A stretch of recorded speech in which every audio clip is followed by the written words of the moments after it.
É modo operante do bandido, quando a polícia chega nos pés do morro, eles deixam os vagabundos, os bandidos, de menor proporção hierárquica para fazer a contenção da polícia, e os grandes líderes do crime organizado de forma covarde correm para a mata até que tudo se acalme e depois eles retornam para as mesmas posições. Tem 3 faces do crime organizado relacionado à política. Vai começar o Iron Talks. Neste programa questionamos tudo, sempre na busca pela verdade. Tenente Coimbra, deputado estadual e uma das vozes mais atuantes na defesa da segurança pública e dos valores que sustentam a sociedade. Conhecido por sua postura firme e discurso corajoso, representa a linha de frente de quem protege, enfrenta e não se omite. A estimativa é que saia por dia ali em torno de 300 a 500 quilos de cocaína do Porto de Santos. Você está falando em meia tonelada a dia. Você está colocando que essa droga, em média, é vendida na Europa a $30 mil o quilo. Você está falando de bilhão. Está falando de um faturamento de bilhão do crime organizado.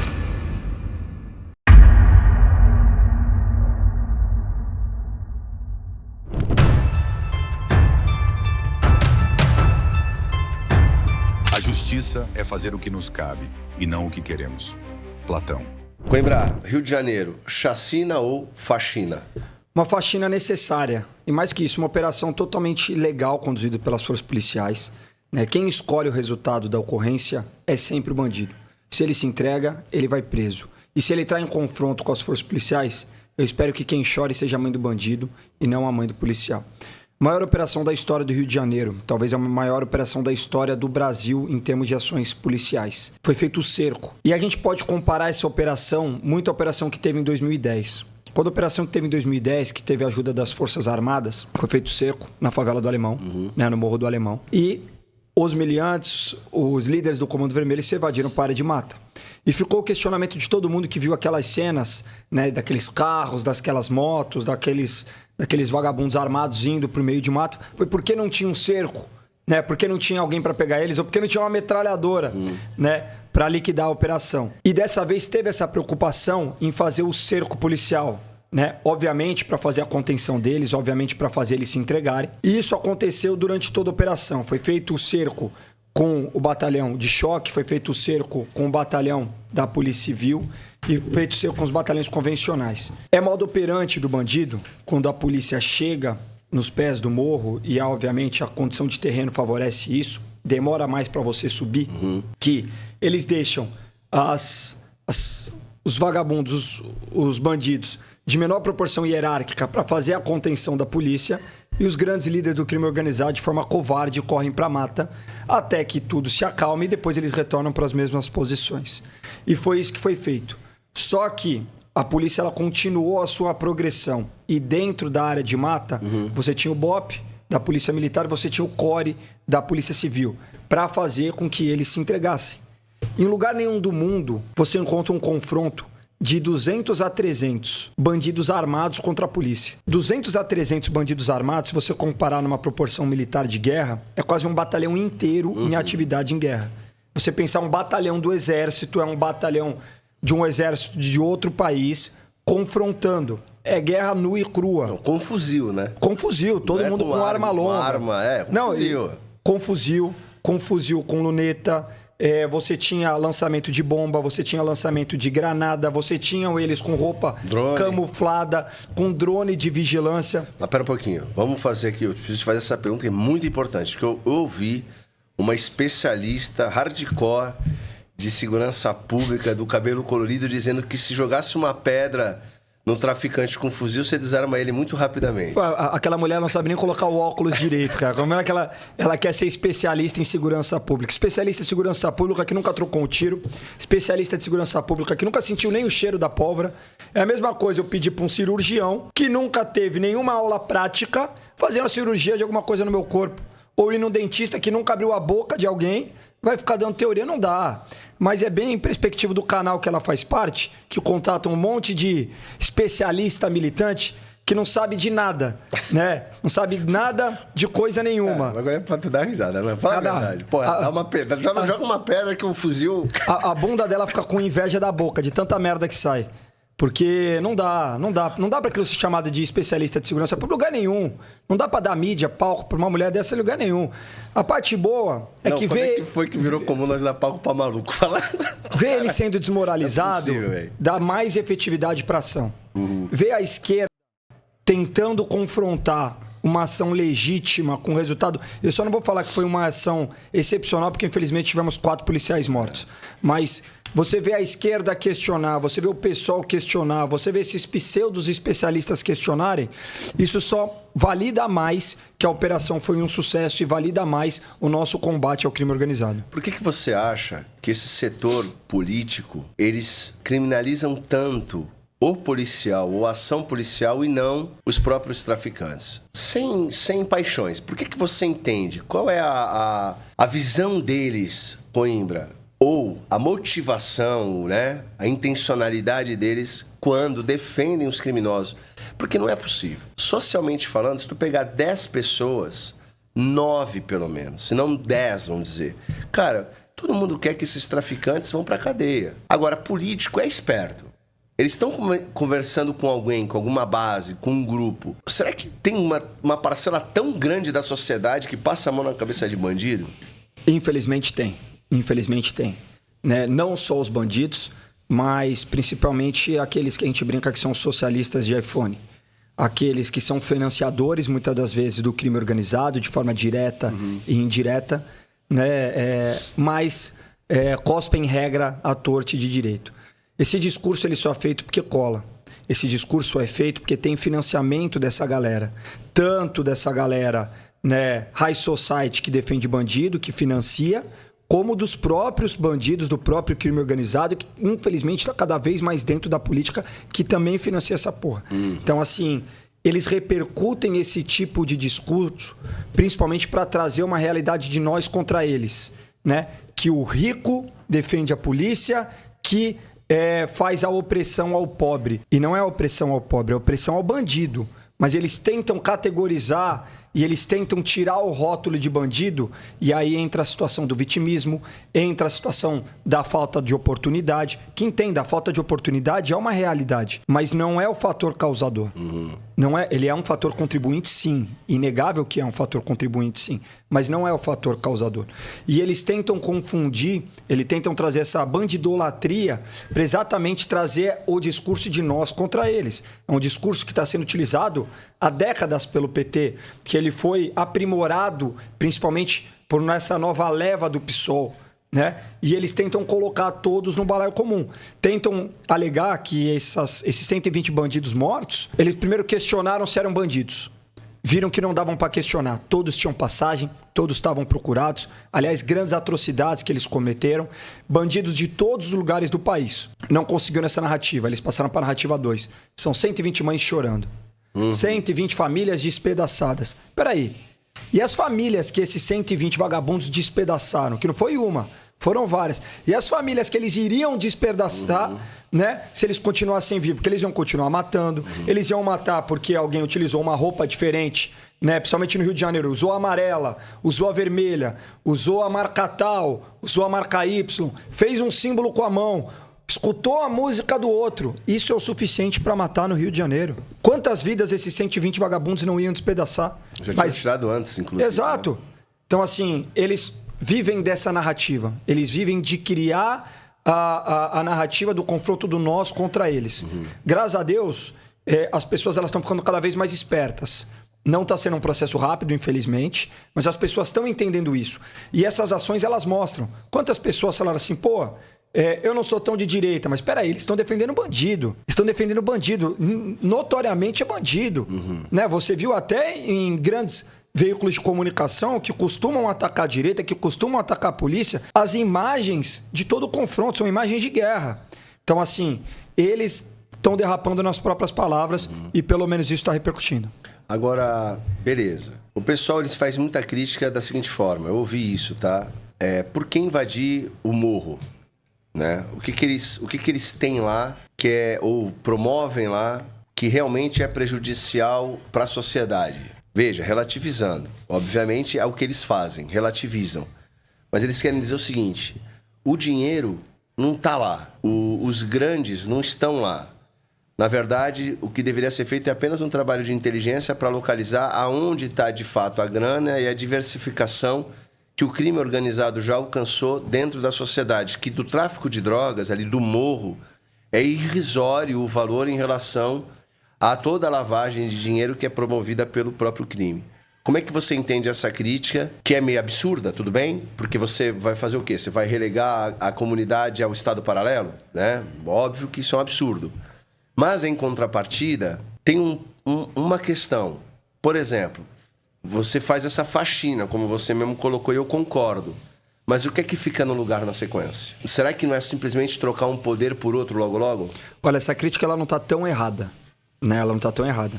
Mas são várias formas de confronto ao crime organizado. A gente teve só esse ano, só no ano de 2025, no estado de São Paulo, presos 20 bilhões do crime organizado. Né, em operação carbono, de postos de gasolina, de motéis, de refinarias de petróleo, né, inúmeras outras, as operações com as fintechs, isso tudo está tendo um estrangulamento, principalmente no estado de São Paulo, né, em relação ao crime organizado. Mas você não pode renegar a faceta da parte operacional do crime organizado, né, da parte de enfrentamento do Estado, óbvio. Tem os criminosos engravatados, tem os criminosos empresários, tem os que lavam dinheiro, tem os criminosos políticos, né, que tem toda a ligação com o crime organizado, que merecem ser investigados, presos e condenados. Mas você não pode falar que você não pode fazer uma operação, né, porque eles são coitadinhos e os grandes líderes, né, que tem que ser presos. Os grandes líderes têm que ser presos e eles também. Quem assalta e volta para a favela como um território paralelo está ali dentro, né? Quem sequestra, quem aterroriza, quem mata muitas das vezes, comete latrocínio, e muitas vezes ele volta para a comunidade como um território fortificado, sem acesso à polícia. Não à toa, todos ou a grande maioria daqueles que foram mortos e presos tem uma passagem criminal extensa, porque eles vêm naquele território, um território paralelo ao Estado. Isso não pode existir de forma alguma. Uma luta não invalida a outra. Perfeito. Não invalida a outra. Aliás, diga-se de passagem, a luta estadual ela é muito mais operacional e de confronto ao crime organizado na sua essência do que, de fato, as grandes operações. Se você pensa no conceito macro, você imagina que o confronto da polícia ostensiva, que são as polícias militares, são nos estados. Você imagina que quem faz essas grandes operações, que não são só pertinentes a um Estado, deveria ser de responsabilidade da Polícia Federal. Né? Então o Estado ele vai ficar parado, esperando a Polícia Federal fazer as grandes investigações, no famoso follow on the money, seguindo dinheiro, puxando fio, vendo a conta de quem lava, de quem chega. Não, ela precisa agir também. Porque quem está acabando ficando refém de uma comunidade ou de alguma ação é a própria cidade, é o próprio Estado. Então, a crítica não é tão absurda. Você precisa ter, né, de fato... Várias frentes. Né? Várias frentes de batalha contra o crime organizado, mas de forma alguma inviabilizando a frente de batalha armada, né, para enxugar, estancar. Se você me perguntar, Coimbra, quanto tempo vai demorar para alguém ocupar esse lugar? Talvez já tenha ocupado. Talvez em menos de uma semana. Mas o trabalho é constante. É por isso que o trabalho que a gente fala que a polícia enxuga gelo. Quanto tempo esses caras vão ficar presos? Talvez alguns já até saíram. É isso que eu ia te perguntar. Como pode ter, desses 100 que morreram, uma lista extensa, por exemplo, de crimes e estarem todos eles soltos? O Derrite fala muito, que é o nosso secretário de Segurança Pública aqui do estado de São Paulo. A maioria das pessoas que ficam presas já passaram 15 vezes. Já foram presas 15 vezes. Então, a não ser que seja um ato muito grande, mas em termos de roubo, em termos de furto. Porque, entenda, a maioria dos criminosos, ele não sai do zero e comete um latrocínio. Ele começa a furtar, ele começa a roubar, aí ele passa para assalto à mão armada, aí ele é preso 1, 2, 3 vezes, às vezes trafica nesse meio tempo. Ele é pego como usuário, aí ele tem uma ficha de umas 10 ocorrências, de umas 10 acusações, para ele sentir tão confortável que não vai dar nada para ele, que ele consegue fazer o que quiser e voltar, que ele sente confortável assassinar uma pessoa por um celular, assassinar a pessoa por um bem, porque o sentimento dele é de que ele não vai ser responsabilizado por isso. É a famosa teoria econômica do crime, né? Exatamente. Exatamente, compensa. Porque se não compensar, ele não faz. A gente está vivendo hoje, inclusive a nível do Estado de São Paulo, dentro dessa teoria econômica do crime, que é o compensatório à falsificação de bebida. O que aconteceu? Altos impostos na bebida, uma forte opressão graças ao governador, graças ao secretário ao crime organizado voltado para a parte de tráfico de entorpecente. Falou, opa, se eu fizer a falsificação, a adulteração de bebida comparado com o tráfico de entorpecente, o ganho está parecido. Só que essa daqui é um crime hediondo, eu vou ficar muito tempo preso. Essa daqui eu vou assinar um termo circunstancial, não fico 6 meses preso. Então vamos falsificar bebida. Lógico. Ele vai escolher o que é mais viável, o que dá menos merda, né? Popularmente falando. Sim, Que menos consequência. O que menos ele vai ficar preso, o que ele vai ser responsabilizado de menor forma possível, o que é mais rentável. Claro. Essa é a teoria econômica do crime, né? Claro. Na sua essência. Então, por isso que a gente teve uma explosão das falsificações de bebidas no estado de São Paulo e no Brasil. Por quê? O imposto deixou ela altamente rentável. E a questão penal deixou ela aberta para ele poder executar, Sim. infelizmente, essas alterações. Chegando ao absurdo que hoje 37% dos destilados no Brasil são falsificados. 37. 37%. Cara, isso é muito absurdo, né? Agora, vamos lá. O crime organizado, ele se infiltrou em várias atividades. Provavelmente, inclusive, judiciário e política. Como é que tu acha, se é que ainda é possível, mudar esse cenário, o Coimbra? Porque a impressão que eu tenho é que, diferentemente... Bom, é muito parecido com a máfia, né? Mas, diferentemente, se os caras eles começam a entrar em todas as escalas de poder, para tu tirar isso, é quase impossível. Como é que você entende que isso pode mudar? O que o Brasil precisa fazer para mudar esse jogo? Olha, tem 3 faces do crime organizado relacionado à política, né? O primeiro são as empresas que participam dos municípios, do Estado e da União. Porque entenda, o crime organizado... Eu vou fazer uma conta básica só para você ver uma dimensão de uma perna. Eu sou da Baixada Santista. A estimativa é que saia por dia ali em torno de 300 a 500 quilos de cocaína do Porto de Santos. Você está falando em meia tonelada a dia. Você está colocando que essa droga, em média, é vendida na Europa a $30 mil o quilo. Você está falando de bilhão. Por dia. Não na proporção ao dia, porque aí vai ter os custos operacionais e tal, mas você está falando de um faturamento de bilhão do crime organizado, né? Ele precisa de muita frente para lavar isso. Então hoje você tem muitos locais, infelizmente a Baixada Santista virou um grande centro do crime organizado e a política começou a absorver isso já há algum tempo. Nas empresas paralelas. Então você tem uma empresa que ele quer participar de uma atividade pública, o que ele faz?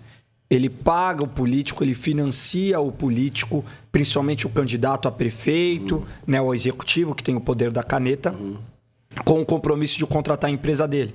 E com isso, a empresa, às vezes, opera até bem.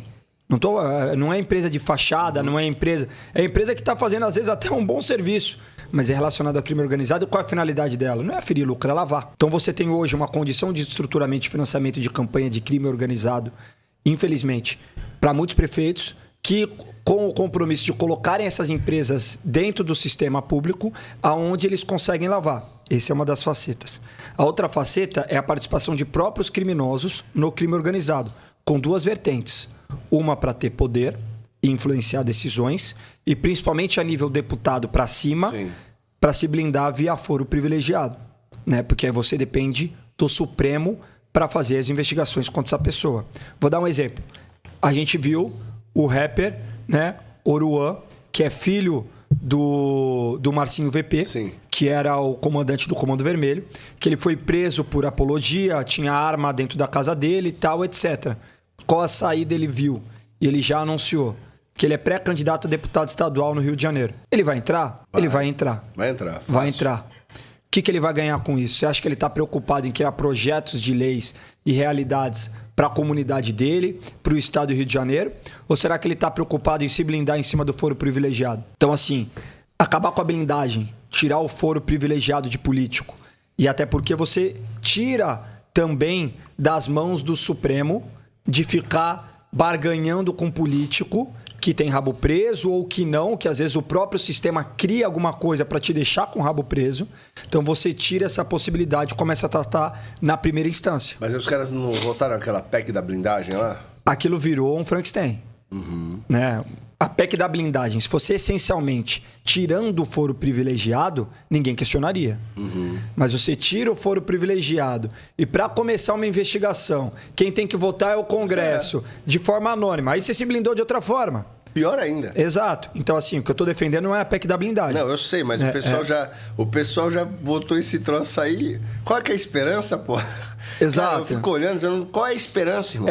Infelizmente, ele foi sendo emendado ao longo do processo e foram acabando aceitando com a possibilidade de tirar realmente a mão do Supremo, que blinda os vagabundos e pressiona principalmente a direita. Isso de fato acontece e virou um Frankenstein que, na minha opinião, é um absurdo. Sim. Né? Só que aí, eu não estou falando especificamente da PEC da blindagem, eu estou falando da possibilidade de tirar o foro privilegiado e deixar correr. Né? Ele vai ter o devido processo legal, vai ter direito a recorrer à primeira instância, segunda instância e depois chegando no próprio Supremo. Né? Mas você não vai ter essa mão tão forte do Supremo e não vai ter essa blindagem que muitos políticos aproveitam e está cada vez mais pessoas sendo candidatas só para se blindar em cima do foro privilegiado. Né? E você tirando essa possibilidade de poder, aí é um pouco mais utópico, mas mudando principalmente as escolhas do Supremo, né, diminuindo o tempo que eles estarão lá, você consegue ter uma blindagem. Uma blindagem não. Você consegue tirar essa blindagem do Supremo, né, para, infelizmente, os mal políticos. Eu imagino que são essas 3 frentes de linha de combate. Investigação forte ao financiamento, principalmente durante o processo eleitoral. Tirar ali a questão do foro privilegiado e mudar as regras para evitar, infelizmente, que o Supremo tenha a força que tem hoje e a interferência nos outros poderes. Tá, aí você vê o ministro do Supremo, por exemplo, Alexandre de Moraes, indo visitar lá o governador do Rio para falar não sabe-se o quê. Aí você vê uma interferência dos poderes, que isso, em tese, é inadmissível. De novo, como é que você, como político, entende essa arbitrariedade, que eu creio ser, e por que será, cara, que o cara do Supremo, um ministro do Supremo, vai falar com o governador do Rio de Janeiro sobre uma operação legal, orquestrada por ele mesmo? O que será que por trás dos bastidores deve rolar, mano? Olha, e não é todos os ministros do Supremo, embora você tenha todos os ministros do Supremo inflados, mas tem um especial que é o imperador do Brasil, né, que é o ministro Alexandre de Moraes. É o que ele tenta entrar em todas as discussões como se ele fosse a última instância. Né? Você tem a última instância judiciária, que é o Supremo, você tem a última instância nacional, que se chama Alexandre de Moraes. Né? Que ele vai em loco, no Rio de Janeiro, discutir o que foi feito com o governador do estado sem ser provocado por isso. É uma interferência direta entre os poderes. Se o governador tivesse dito para ele, não vou te receber. Eu queria muito que o governador fizesse isso. Ele poderia fazer? Poderia fazer. Mas você imagina, o problema que ele teria com o imperador. Depende. Eu acho que se ele faz um troço desse, moralmente ele humilha o imperador. E ele diz o seguinte, aqui na minha seara tudo manda. Se ele tiver rabo preso, ele tá ferrado. Mas se ele for um cara limpo e tentarem armar alguma coisa contra ele, é outra coisa. O que aconteceu no dia seguinte da operação? Colocaram uma ação do PSOL e do PT contra a chapa do Cláudio Castro, que estava no TSE, que estava estagnada. No dia seguinte, de forma coincidente, né? Coincidentemente, colocaram a ação para ser pautada. Mas então, eu prefiro morrer. Eu concordo. De cabeça erguida. Eu também. Tá bom, não tem problema.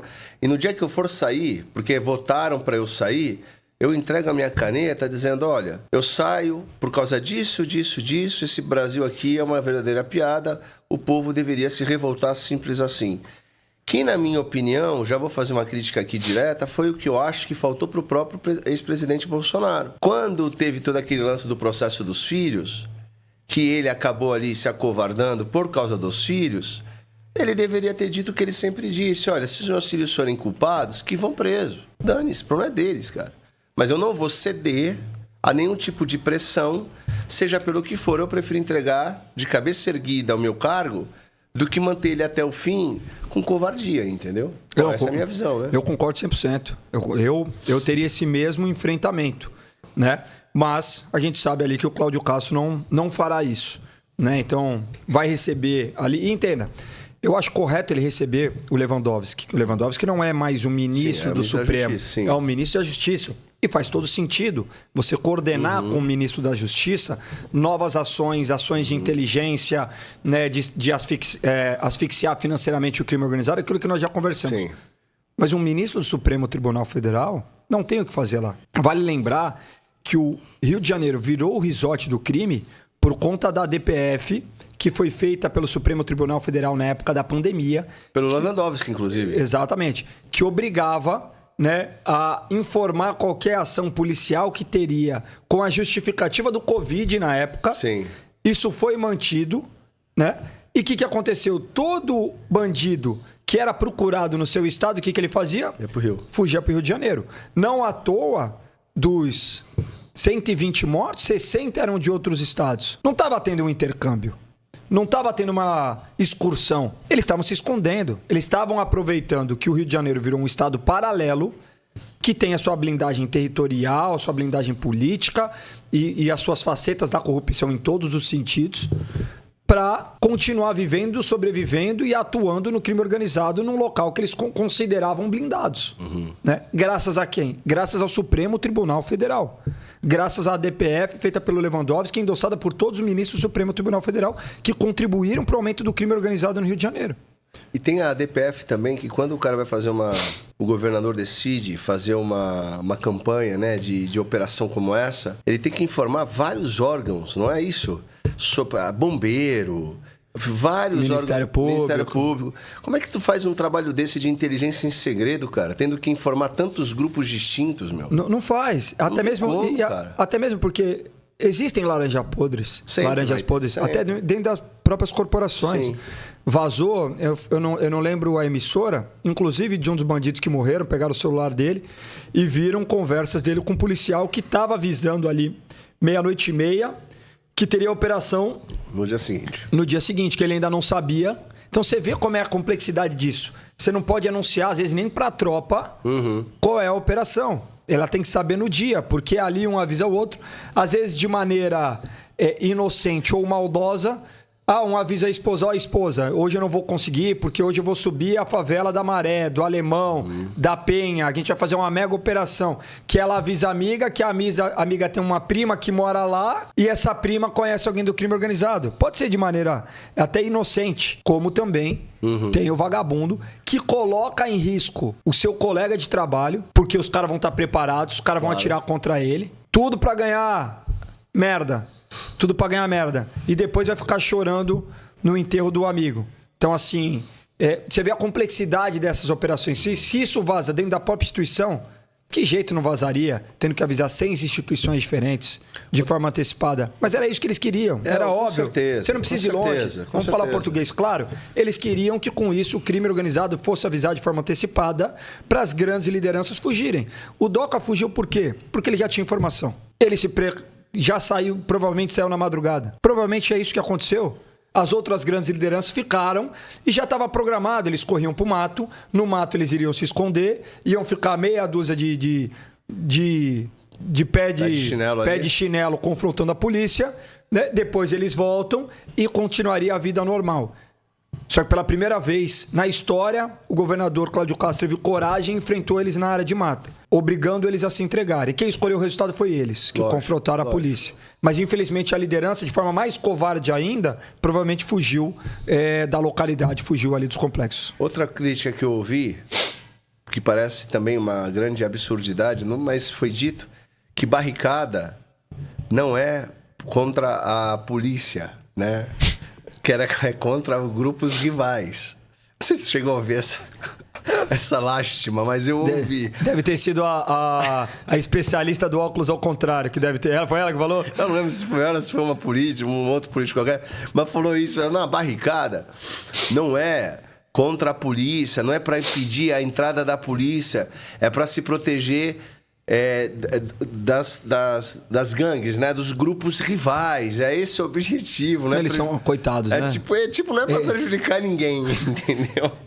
No final das contas, eles tentam sempre incutir na cabeça da população um discurso de vítima. Eles estão se protegendo, né? É isso. Eles estão se protegendo porque senão eles seriam vítimas de um grupo rival. Como eles são coitados, né? Eles não queimam as pessoas no pneu, eles não raspam a cabeça das mulheres que não querem ficar com alguém do crime organizado, eles não matam as pessoas porque estão com camisa diferente, roupa diferente, escutam música diferente ou fazem gestos diferentes com as mãos. Na verdade, eles são vítimas que estão sendo perseguidos pelo Estado. É isso que eles tentam incutir na cabeça das pessoas. E teve uma deputada, acho que é federal, hein?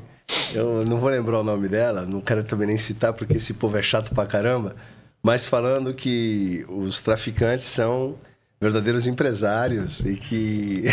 Foi a vereadora. Foi a vereadora do PSOL, eu não lembro de qual cidade. É um absurdo. É um absurdo. Mas assim, sabe o que eu quero? Que eles continuem falando. Sim, porque... Continua falando. Vai dando tiro no pé, né? Não existe e qualquer pessoa... A culpa do tráfico não é do traficante. É do usuário. Tem que lembrar disso também. Não existe qualquer pessoa minimamente de bem.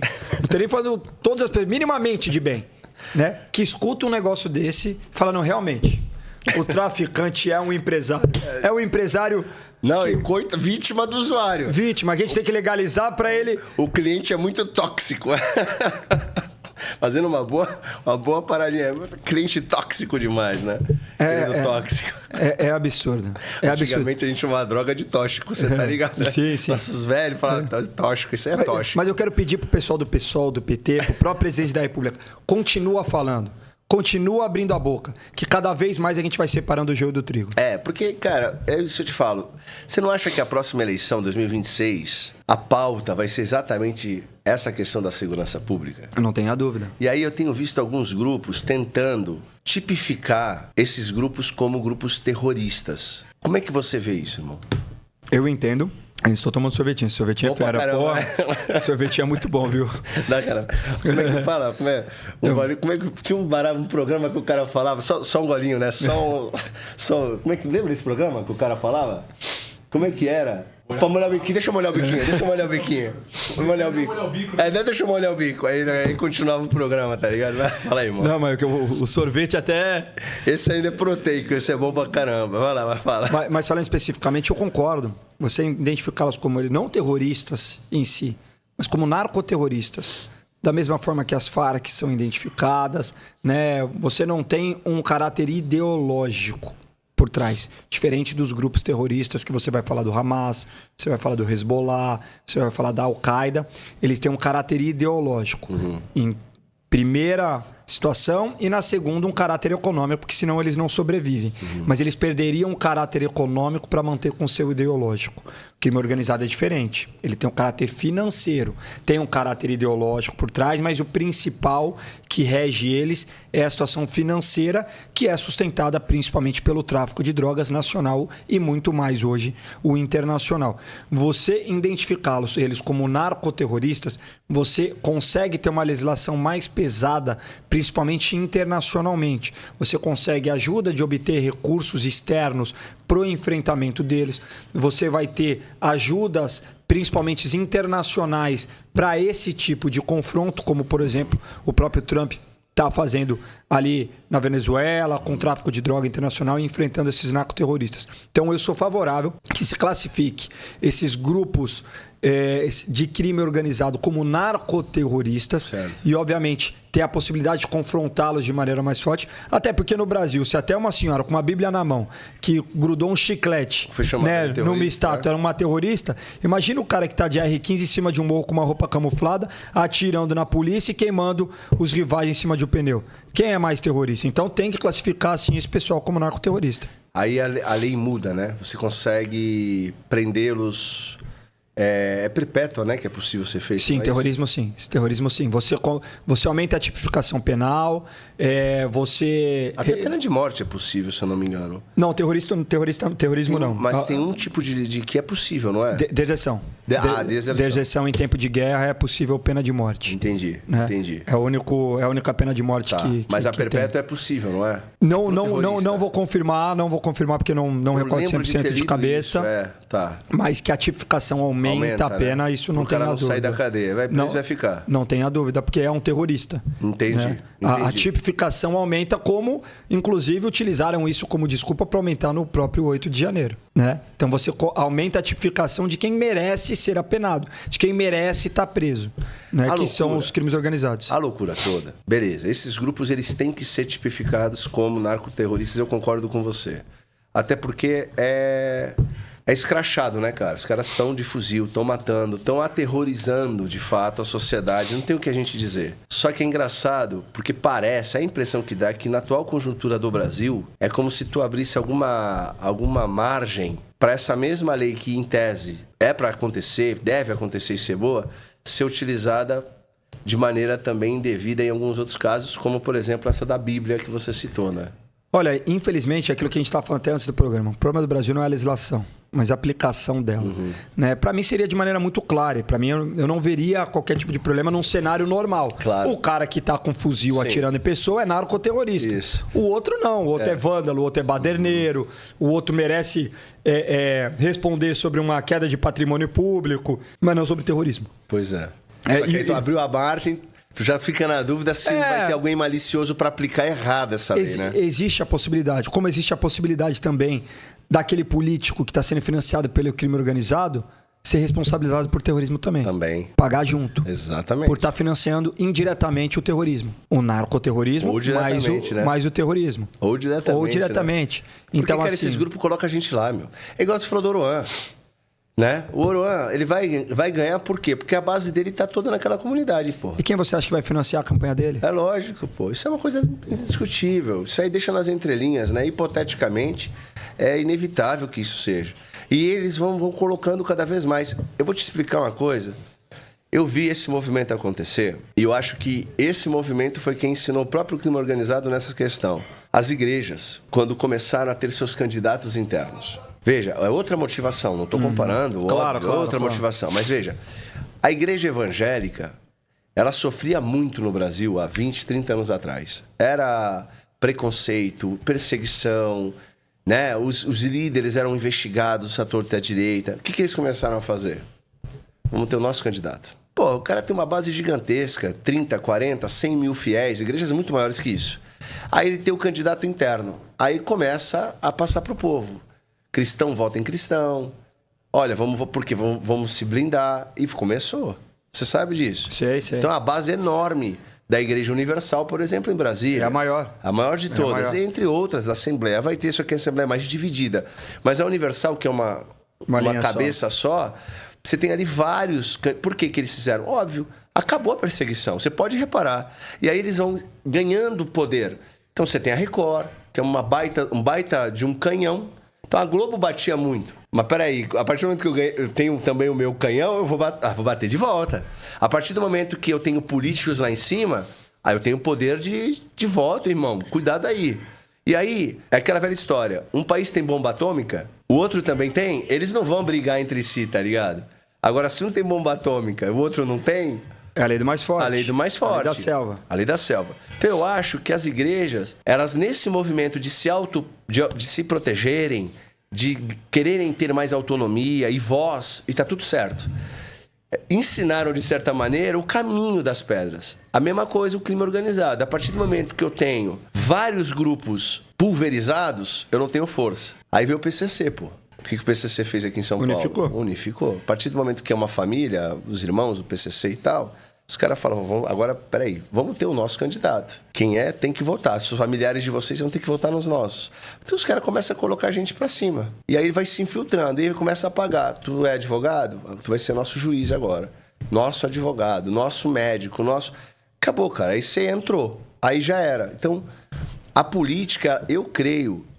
ter esse domínio também já, ou está acontecendo e vai acontecer cada vez mais, porque eles entenderam o jogo.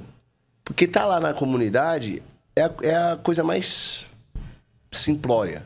O negócio é estar nas cabeças, pô. Que aí tu controla o todo, meu. Porra, por exemplo, você quer mandar uma droga pra Europa, basta tu ter um fiscal na tua mão ali no cais, basta tu ter um líder de cada ponte ali. Quantos milhares de containers por dia lá em Santos? Tu acha que só passa 500? Deve passar muito mais, velho. Chega a 20 mil containers. Tu acha que os fiscais abrem todos pra ver? Não abre, mas é a estimativa da própria polícia em cima das apreensões, né? Mas é igual. Então, das apreensões. Mas é o que eu tô te falando. É tirar do bolso esse número. Imagina. Claro, você nunca vai ter a... Não tem como. Não tem como você saber exatamente. Até porque tudo é uma proporção. E tu vai jogar pra cima? Se tu é governo, tu vai jogar um pouco pra baixo. Claro. Pra não ficar tão feio, né? Imagina, é 1 tonelada. Não, joga 500 quilos que já é muita. Porra. Né? Você vê a dimensão do crime organizado. Mas eu concordo com você, essa linha. Eu acho que são os passos do crime. Você só dá um passo como você fica tranquilo no anterior. Então, é o crime tranquilo na parte territorial, fazendo as suas, infelizmente, negociações internacionais com tráfico de entorpecente. E ele vai ficando confortável de dar cada vez mais o próximo passo em busca do poder, em busca de dar validação e legalidade a essas próprias operações. É que eu acho que agora, nas comunidades, o crime já não tá mais nem aí. Tipo assim, ali é dinheiro de gás, transporte, ganha muito dinheiro, você entende? Dinheiro é sempre dinheiro. Mas não é mais o poder. Eles precisam, principalmente por conta da narcocultura. Não, isso é outra coisa. Isso sim. Mas se eles não tiverem a comunidade, eles não têm a narcocultura. Eles vão fazer outra coisa. Eles vão legalizar a droga nesse país. É o que eles tentam. Entendeu? É o que eles tentam. Eles vão ser os donos das empresas. Mas hoje esse vitimismo, essa bandidolatria, ela cresce com a narcocultura. Entendo. Que depende especificamente das comunidades. Sim. Sem a comunidade, ele não se aproxima de maneira popular da população. Não, ainda é necessário nesse aspecto. Entendeu? Isso sim, da popularização Territorialmente, você pensa, sai 500 quilos por dia do Porto de Santos. A comunidade não tem nem próximo disso. Não. Lá é Lá é a biqueirinha, o varejo ali. Lógico. Né? Não é atacado. Exato. Então, assim, a gente sabe disso. Mas, ao mesmo tempo, eles precisam manter também os criminosos das outras atividades criminais dentro do seu poder hierárquico. Porque concordo, o crime organizado não é só o tráfico de entorpecente. Porque, senão, começam várias brigas internas. Então, ele tem que dar o pirulito para o pessoal da comunidade ficar ali, enquanto os grandes chefões estão ganhando bilhões do crime organizado, de helicóptero, de lancha, de iate, até fora do Brasil. Mas eles precisam dar esse pirulito. Se eles perdem isso, você cria uma instabilidade dentro da própria organização e você começa a perder principalmente na cultura que afasta a população do criminoso principal. Você vê que é uma cadeia que é bem complexa. Mas eu concordo com você. Essa situação de poder fez eles indo progredindo, né? Tentando ocupar esses espaços, né? E infelizmente eles estão conseguindo. Se a gente lembrar, na eleição de 2022... Na eleição de 2022 tinha um salve geral do PCC que não podia entrar ninguém com o papel do Bolsonaro, com o papel do 22 dentro da comunidade. Ordem direta do crime organizado. Eu venho de comunidade, né? Eu não pude entregar o papel lá e aí vinha a dúvida. Pô, minha equipe tem bastante policial, anda armado, tal, o pessoal anda armado. E aí, vamos fazer o confronto. De repente, acontece uma ziquezera, uma troca de tiro de dia ali. Uma tragédia. É viável, não é? Hoje tem maneira de você se acessar online, mas você vê o absurdo de ter um local de poder paralelo em todo o estado de São Paulo, que não é o Rio de Janeiro. Não, é o estado de São Paulo. Que é, dos estados mais ricos da nação. É a locomotiva do Brasil. Exato. Você foi impedido muitas das vezes, inclusive com o próprio confronto contra o governador, que foi fazer uma visita numa comunidade e foram questioná-los, obviamente ele com muito mais poder de segurança enquanto candidato. Né, foi confrontado, nem sei se o vagabundo morreu, não lembro, se tomou um tiro, se fugiu, não lembro qual foi o final dessa ocorrência, mas eu lembro que teve essa troca de tiro. Então, assim, você tem essa participação direta do crime organizado buscando poder. Eles já incorporaram isso, né? E cada vez está aumentando. Em cada vez ele está participando mais, colocando seus candidatos, financiando, impedindo que outros participem, porque ele viu que essa capacidade de ter o poder, e aí eles têm várias finalidades, a finalidade de se blindar, a finalidade de legalizar os seus atos, a finalidade de repente, legalizar suas operações por meio da legalização de tráfico de entorpecente. Então, assim, eles viam que tudo isso eles conseguem como? Só com o poder. Então, não tenha dúvida. Eu vou dar um exemplo de, às vezes, algumas coisas básicas.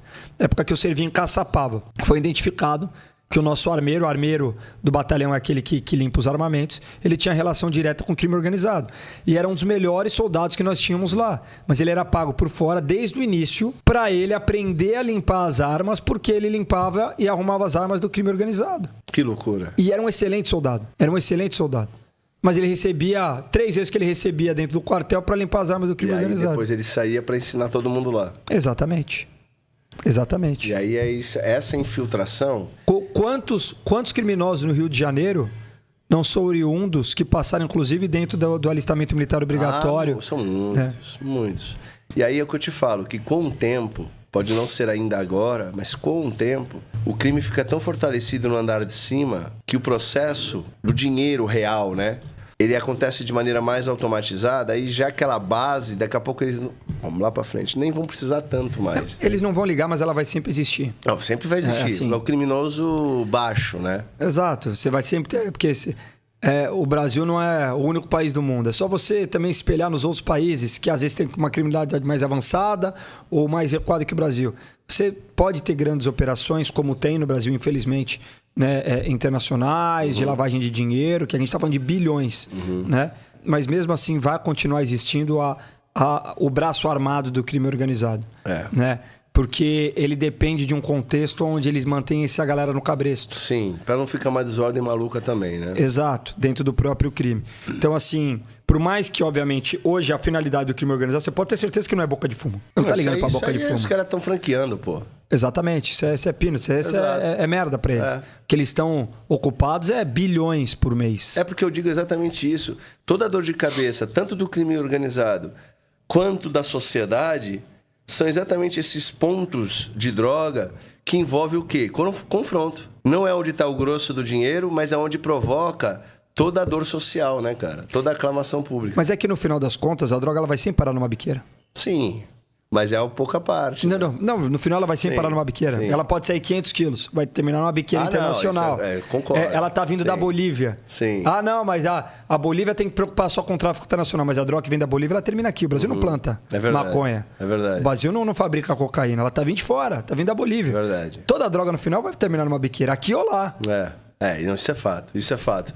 Mas é onde promove a aclamação, né? O confronto, não tenha dúvida. É onde promove não tenha dúvida. Agora, Coimbra, você falou uma coisa interessante. São Paulo, o maior estado, o mais rico da nação, enfrenta esse tipo de problema também. O que o governo tem feito para tentar sanar, se você entende que o trabalho do DERIT é um bom trabalho?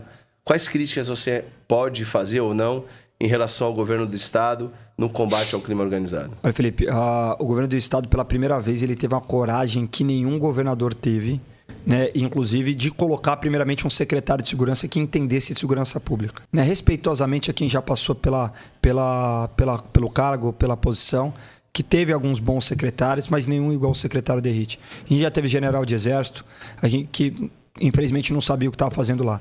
A gente já teve promotor de justiça aos montes, inclusive o próprio Alexandre de Moraes foi secretário de Segurança Pública do Estado de São Paulo, não fez nada, não confrontou o crime organizado como tinha que ser confrontado. Precisou alguém que fosse policial de rua, que soubesse a dor do policial na ponta da linha para confrontar o crime organizado como tem que ser confrontado no Estado de São Paulo. Né? Quantas vezes a gente já escutou, desde moleque, o posto de gasolina é onde o crime organizado lava o dinheiro. Com certeza você já escutou. Várias. Quantas operações a gente viu macro contra o crime organizado no posto de gasolina? Não existia. E agora está sendo confrontado. Franquias inteiras praticamente do crime organizado, refinarias de combustíveis, sem encontrar outras vertentes do crime organizado que agora, sim, está sendo investigado. Então você vê, com esse atual grupo do nosso governador Tarcísio e do secretário Guilherme DERIT, a gente tem um enfrentamento recorde na parte financeira. Como eu disse no início do programa, mais de 20 bilhões que foram travados do crime organizado. 20 bilhões é muito dinheiro. É muito dinheiro. Né? De empresas, de refinarias, de fintechs, né? Que são aqueles bancos, de contas congeladas. Né? É o alto andar do crime organizado. Que isso tudo começou no estado de São Paulo. O governo federal, ele tenta surfar no trabalho que foi feito pela Polícia do Estado de São Paulo. Mas a Polícia do Estado de São Paulo, na verdade, ela convidou a Polícia Federal para participar porque tinha pontos da operação que eram fora do estado, que não é a capacidade da nossa Polícia Civil. Mas quem iniciou isso, a Operação Carbono, quem iniciou toda a investigação foi a nossa polícia aqui no estado de São Paulo. Precisou da Polícia Federal pelo contexto, obviamente, institucional da parada, né? Mas quem começou foi aqui. Sem contar com a própria confronto com o crime organizado. Eu venho de uma região, como eu já disse, a Baixada Santista, que por conta da questão portuária, você tem uma incidência muito grande de crime organizado e você tem uma incidência muito grande de confronto. A gente teve, no início do mandato do governador Tarcísio, a morte de um policial de rota. Foi a resposta da polícia? A polícia não saiu de lá até encontrar os responsáveis e mostrar que cada policial morto vai ter uma repressão forte contra o crime organizado. Durante a operação, mataram outro policial. O que foi feito novamente? dobrou o volume. Então a gente fez Operação Escudo, a gente fez Operação Impacto, a gente fez Operação Escudo 2. Não, o pessoal do COESP aqui de São Paulo desceu tudo lá e... Exatamente, porque foram duas demonstrações. A primeira é o seguinte: não tentem contra o Estado, não tentem contra a vida de policial. Hoje não tem nenhum bandido que enfrentou a vida de um policial da ativa ou da reserva, como o Dr. Rui, que foi morto lá em Praia Grande, que é o ex-delegado-geral, que não foi investigado e não foi preso, ou se entrou em confronto com a polícia, foi morto, né, pelas nossas forças policiais. Esse é o primeiro recado. Se você atentar contra um policial, você vai ser pego. Se você confrontar a polícia, você tem grandes chances de ser morto. Então, esse é o recado que foi dado. E isso você viu que diminuiu os enfrentamentos aos policiais militares. Né? O recado foi passado. Você começou uma asfixia muito grande dentro da apreensão a tráfico de entorpecente, nas rodovias, com inteligência, com asfixia do crime organizado. Você conseguiu fazer essas apreensões no alto andar do crime, como eu bem disse aqui. E você teve algumas mudanças e legislações que estão permitindo que a polícia tenha mais estrutura. Recentemente, foi feito um decreto pelo governador que permite que aquele material, aquele recurso, aquele dinheiro que foi pego pela polícia militar, que ele fique 70% para o Estado, porque antes ele ia para a União. Então agora o recurso que é pego aqui no Estado de São Paulo, ele fica aqui. E majoritariamente ele vai para o reforço da nossa polícia. Querendo ou não, isso é um incentivo, porque sabendo que o dinheiro que você está pegando por crime organizado está servindo para estruturar as nossas polícias, está servindo para ter uma maior robustez de confronto ao crime organizado em todas as suas facetas. O que faz toda a lógica, né? Faz toda a lógica. Mas não era feito, incrível, né? Não, ia para o governo federal, o governo federal repartia entre os estados e aquilo que era pego no principal estado da federação, que faz o maior enfrentamento ao crime organizado na maneira da inteligência, né? A gente não recebia nem 5% disso. Agora, se a polícia ela quiser acabar com o crime organizado, ela acaba. Não importa, o poder do Estado é sempre maior. Falta boa vontade? Eu não concordo tanto com essa afirmação, né? Que se ela quiser acabar com o crime organizado, ela acaba. O crime organizado tem muitas facetas. Eles têm muitos, como a gente está debatendo aqui. Muitos, e eu concordo que são... Deixa eu melhorar minha pergunta. Irmão, tem duas coisas no Brasil que dão cadeia. 3. Agora são 3. Lei Maria da Penha, que pode ser até falsa acusação, não tem problema, da cadeia. Pensão, tu já sabe. E 3º, fica devendo teu imposto pra tu ver que tu nunca mais sai do colarinho do governo. Tu sabe disso? Sei. Caiu na malha fina uma vez, tu vai passar o resto da vida com a lupa desse tamanho, olhando todos os teus buracos. Certo? Certo. Como é que os caras conseguem lavar dinheiro? Desculpa, velho. É igual o crime do INSS. É que ninguém fala essa merda. O crime do INSS, estão roubando os velhos há décadas. Ninguém viu? Não, vamos dar risada aqui, ninguém viu? É pra nós ir, é pra gente coimbrar. É olhar pra nós e falar assim, vocês são um bando de otário. Ninguém viu. Ninguém viu. Claro que viu. A questão é que fedeu tanto que aí surgiu. Aí não tem jeito, não dá mais pra esconder, vamos relativizar os culpados. É igual o crime organizado lavar dinheiro. O governo descobre o pai de família que caiu na malha fina porque, sei lá, ele declarou errado o imposto e se ferrou pro resto da vida. E não encontra bilhões de fintech, do cacete A4. Cara, isso é... Mano, desculpa, velho. Eu não consigo acreditar, tá ligado? É isso que eu te falo. O governo, eu acho que se ele quisesse, ele tem toda a força e poder pra... Igual a violência. O bandido é violento? É, mas se o governo chegar e falar assim, ó, entra e acaba.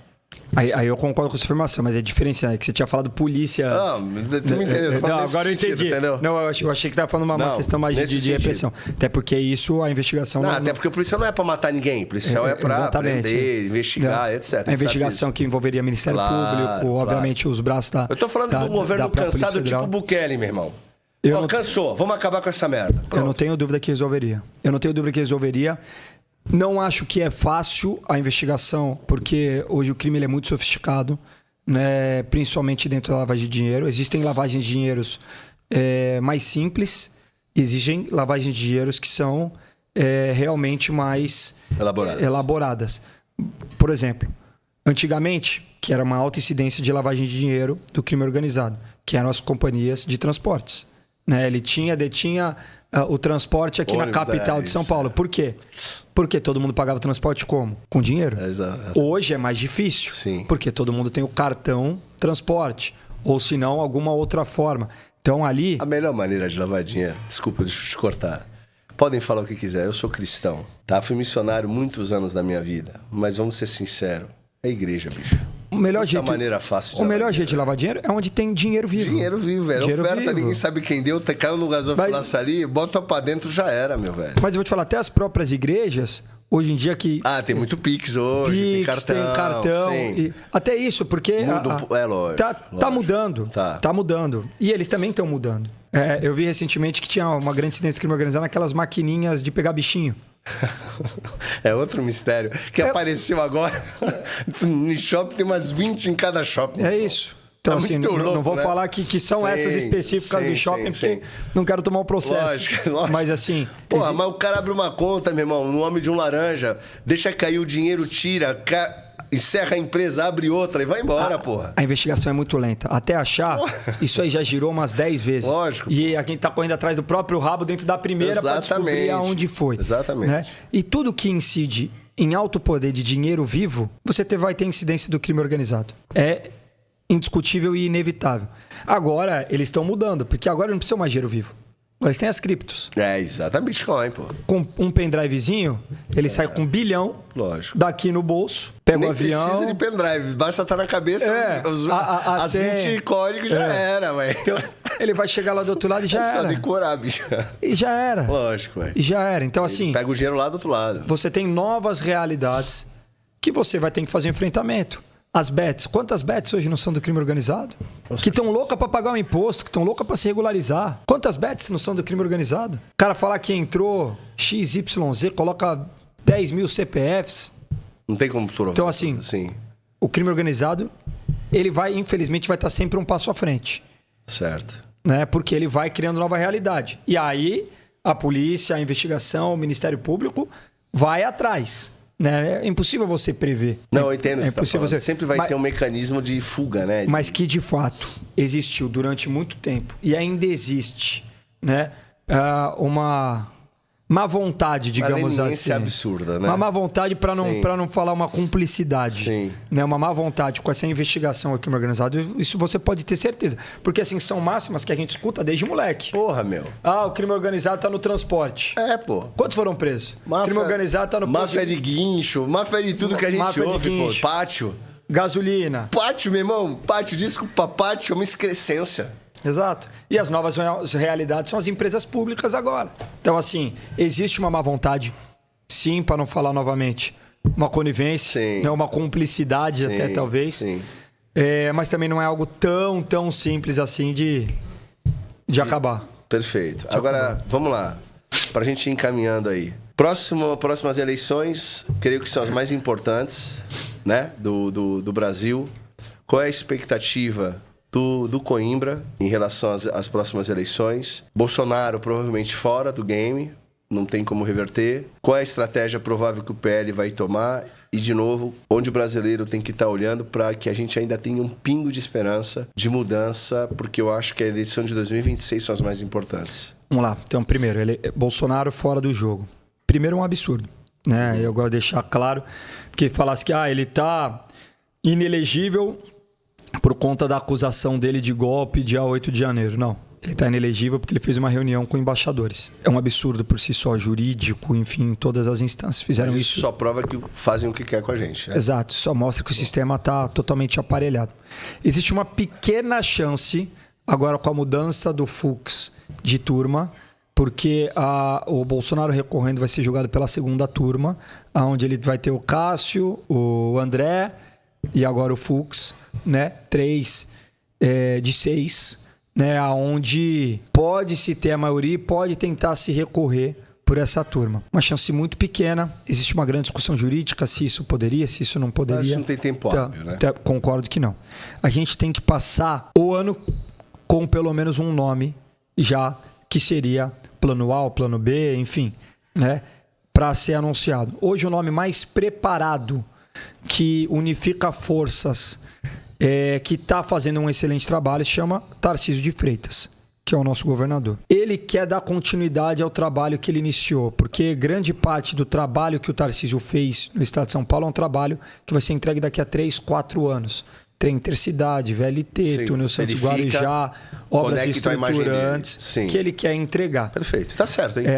Ele tá certo no pensamento dele, mas a gente tenta colocar na cabeça dele, confesso eu como base, que ele é a pessoa que é mais preparada e tem mais viabilidade política de reverter esse cenário de um PT que sabe se manter no sistema. Sim. Um PT que sabe aproveitar a máquina.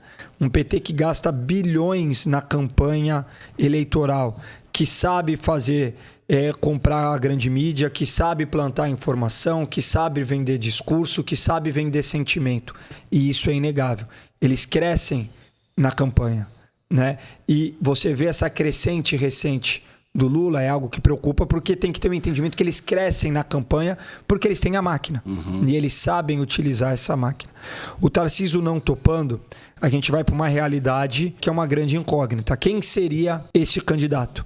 O PL, na minha visão, né, isso é uma visão minha, não é uma visão partidária, não pode se furtar de lançar um candidato. O PL é o maior partido do Brasil. O PL é o partido de direita, onde todos são identificados. Uma grande parte da população identifica o partido PL como partido de direita, mesmo com vários quadros confusos dentro do PL, mesmo com o PL sendo outro PL, não vou falar 10 anos, 5 anos atrás, né? Mas hoje, inclusive em termos de pesquisa, 18% das pessoas se identificam com o PL. Isso é um número sólido que ajuda na campanha. Então o PL não pode se furtar de lançar um candidato a presidente da República.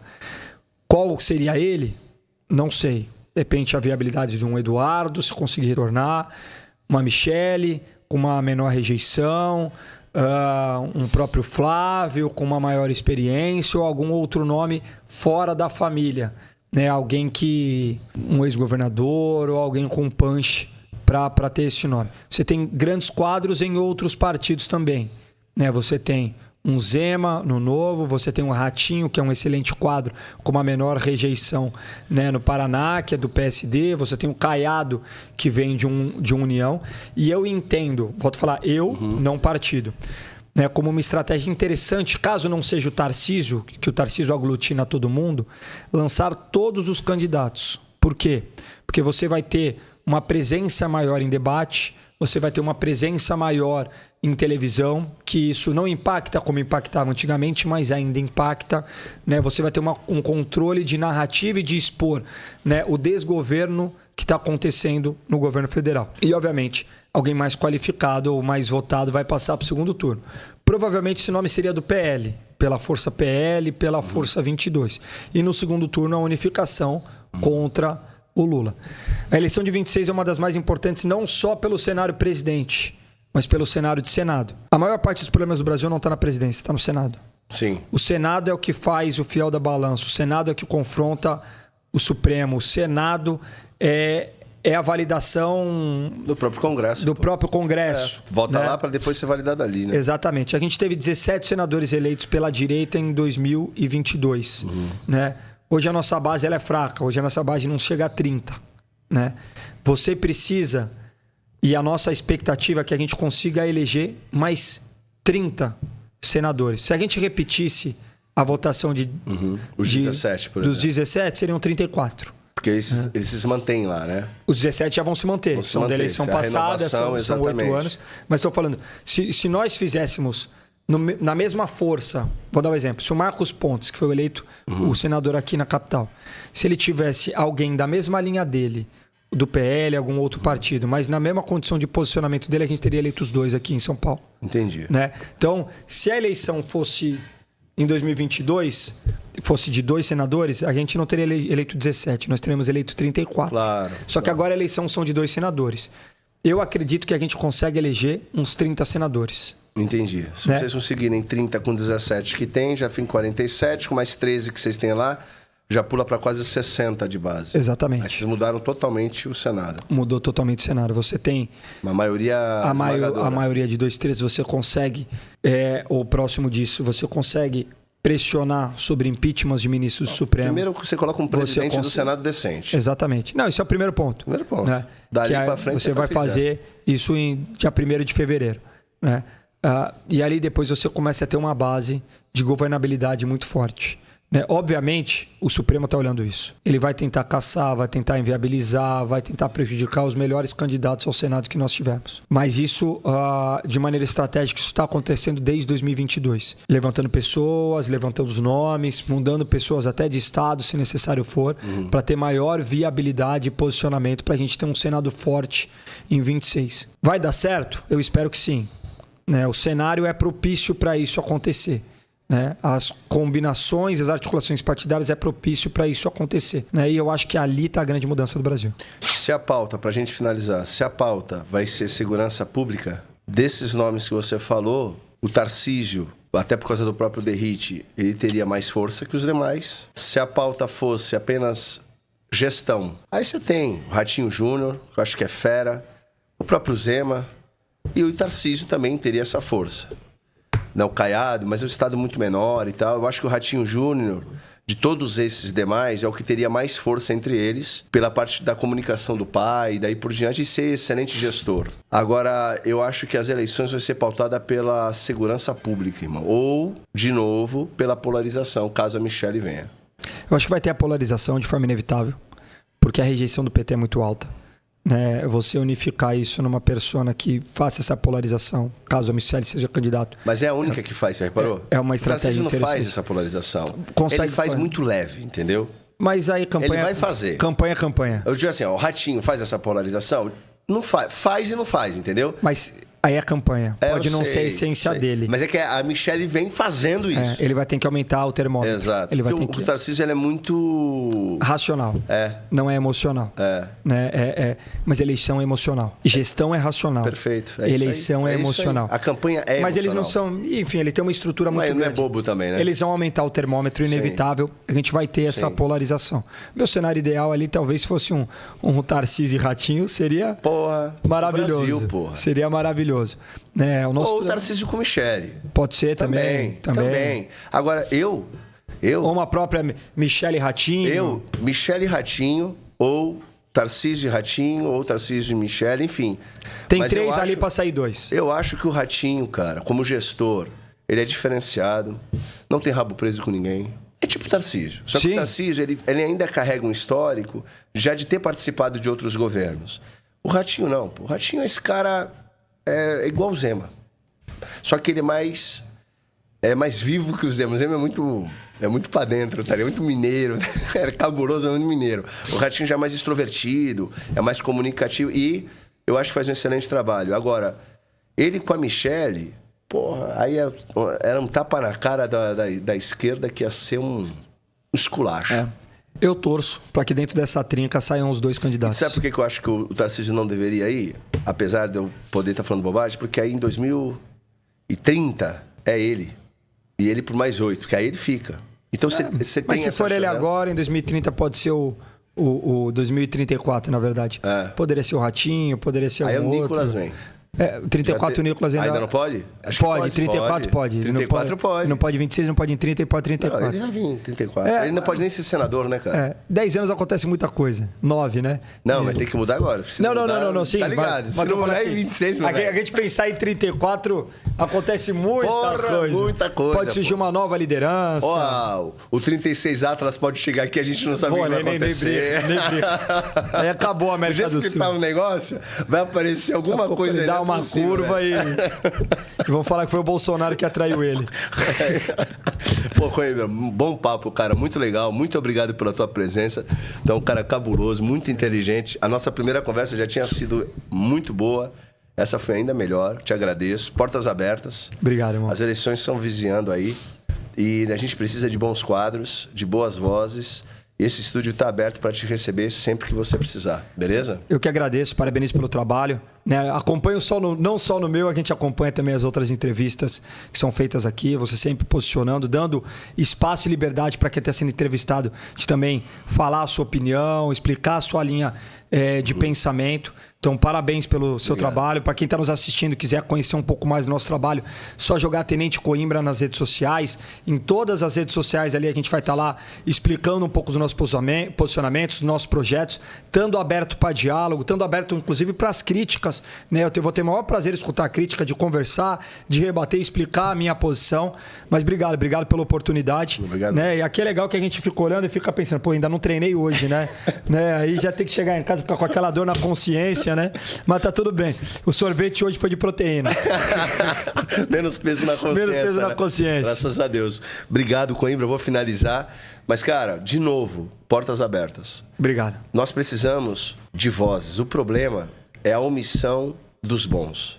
Normalmente, as pessoas que têm caráter são mais tímidas, porque elas entendem isso, de certa maneira, até como uma humildade. Porque nós temos consciência de quem somos, tá ligado? Tipo, no fundo, nós sabemos que todo o bem que habita em nós, ele vem de Deus. Assim, não há nenhum mérito em nós mesmos. E tá certo. Mas, ao mesmo tempo, somos nós quem vivemos essa dádiva de Deus. E se nós não falarmos, os maus falam, os maus gritam. E aí a gente muitas vezes acaba se escondendo por trás de uma humildade pretensiosa, e não é correto. Então, os bons quadros precisam anunciar o que fazem e as pessoas precisam conhecer.